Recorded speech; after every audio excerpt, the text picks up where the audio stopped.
If you are a coder, you have already encountered it. And if you are working for a management team, even more so. I'm talking about broken software projects. Once a lecturer of mine told me that 80% of all started software never came to an end. So after a project, sometimes software came out which didn't really fulfill the requirement, or it ended up with messy code made by claimed experts which really weren't. Or you got the phenomenon of the deadline getting extended for the first and then the second and then the third time. You will end up with no more money in your budget and you will have to stop the project itself. In this case, you lost your money and you have no app. See, software development is a yet to be discovered discipline. The human society doesn't have a lot of routine to build software. For example, if you compare it to construction work, human society does for the past 30,000 years. We have a lot of routine in it and we know exactly how to do it. And the other part is that software actually is not just a craft, but also art. What I mean by this is that the code is also a playground for the software developer to artificially express himself. But folks, don't worry. I will show you 6 ways how you will not end up with a broken software project, just right after the intro.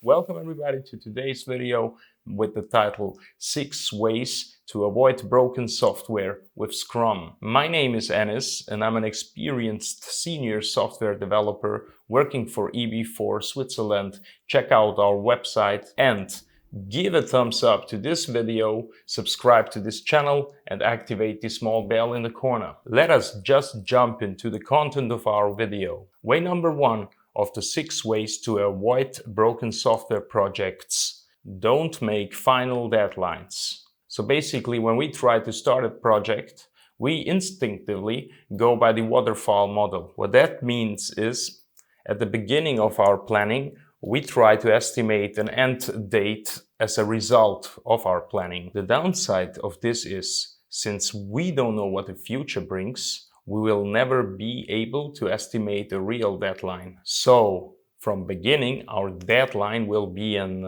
approximate date and not the real point of no return. The solution for this is, we will need to split our project phase into iterations. Scrum calls them sprints.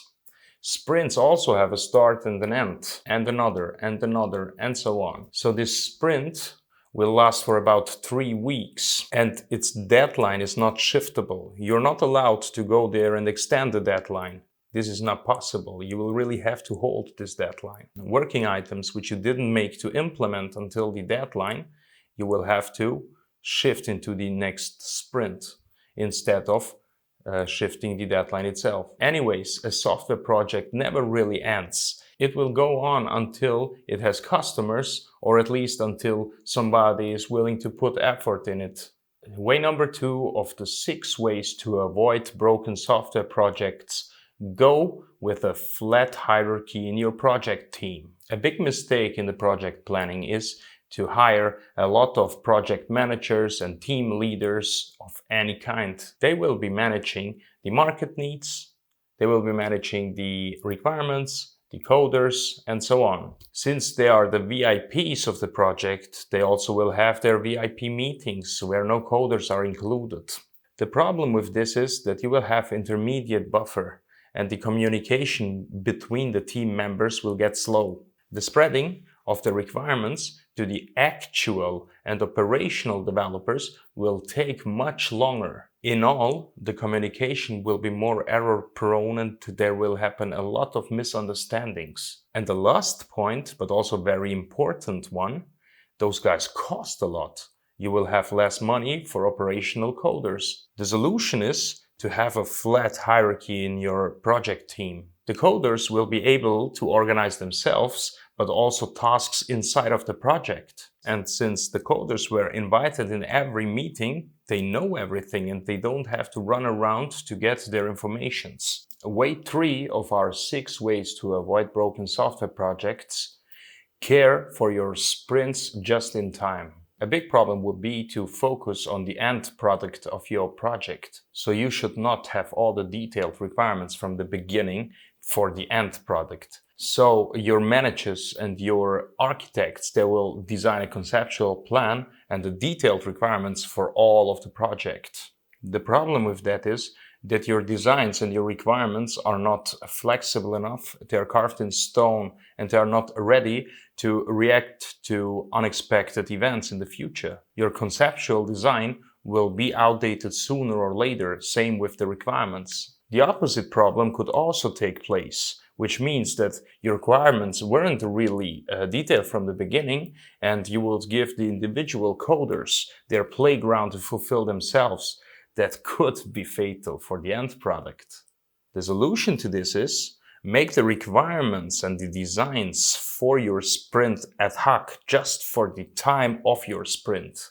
React to unexpected future events between the sprints. The same counts for the goals and the conceptual designs. Number 4 of the 6 ways to avoid broken software projects. Do not estimate your working items by time needed, but by their complexity. So managers usually go to their clients and try out to find their client wishes, make requirements out of them, have on the other side their resources, and try now to overlap them. They try to estimate the time their resources, their coders, need to implement those requirements. Often the problem is that these requirements are too big to be estimated in any way. You can't really estimate them by their complexity nor by their time intensity. So from the beginning, if you really aren't able to estimate the time intensity for your working items or the user stories or the client wishes, call them however you want, how will you ever be able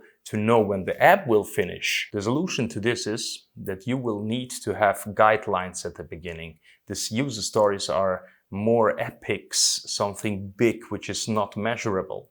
And then you split those with your coders together, with the whole team together, into measurable working items. And then you allow your development team to measure these items individually and have them comparing their measures or the efforts they gave to the individual working item. And by time, they will be much better. So at the first sight, they know exactly what they have to do because the information is spread all around the team. And at the other time, your developers will get better with their measuring from sprint to sprint. And for your sprint, you will be able to exactly estimate if this feature will be finished to the deadline of your sprint or the sprint end. Your estimation will get much better. Number 5 of the 6 ways to avoid broken software projects. Everybody got all the knowledge. A big mistake software houses do is having specialists for the front-end technology A, other specialists on the other hand for technology B, having back-end specialists for those and that technology stacks and so on. Now imagine you have specialists in your team with special know-how and those guys leave the team. So the project know-how will leave with them. Now imagine they will leave a big hole in your team which you will not be able to plug. Hey, this one is very important. At this point your project could die. So the solution is simple. You will have to minimize your risk by letting every of your coders to do everything. So everybody would have all the knowledge, even if 1 or 2 or 3 specialists leave your team. And another beautiful part of this behavior is that your coders will gain a common level of coding. They will be specialists all. They will review each other. They will have to discuss requirements and so on. Since this point is pretty controversial, I would like to ask you, my listeners and subscribers, what do you think? Should there be special know-how spread around the team, or should everybody know everything? Please write it down in the comments. The last but not least of our 6 ways to avoid broken software projects. Keep improving from sprint to sprint. So usually managers, they don't know anything about the technical parts of software. And those guys let their team work between kickoff and deadline, hoping everybody is doing his job good and everything will be fine. As we already know, nobody can impossibly know what will happen in between the kickoff and the deadline, and the improvement of the individual team developers will just be very slowly. At worst case, they will not improve at all. The solution for this also is simple. Let your coders have code reviews in which they will try to comment the code of each other. Make joint technical and conceptual elaboration. Then those guys will improve in any way of the technical stack. Make burn down charts and spread them in your team, so the team members will exactly see the statistics and how they were working and what could have been better or worse. And very important, after every sprint, give them the opportunity to have a review and retrospective meetings where they discuss every point and every facade of the project. This will lead to better code, but also to a more logical design and a more accurate measuring. And last but not least, to a stronger team spirit. So basically, your team gets better from sprint to sprint. Since we are at the end, I would like to give you a summary of the 6 ways to avoid broken software projects. First one, make no final deadlines. A second one, go with the flat company hierarchy. Third, care for your current sprint just in time. 4, don't measure by time intensity, but by complexity. 5, everybody has all the knowledge. 6, keep improving from sprint to sprint.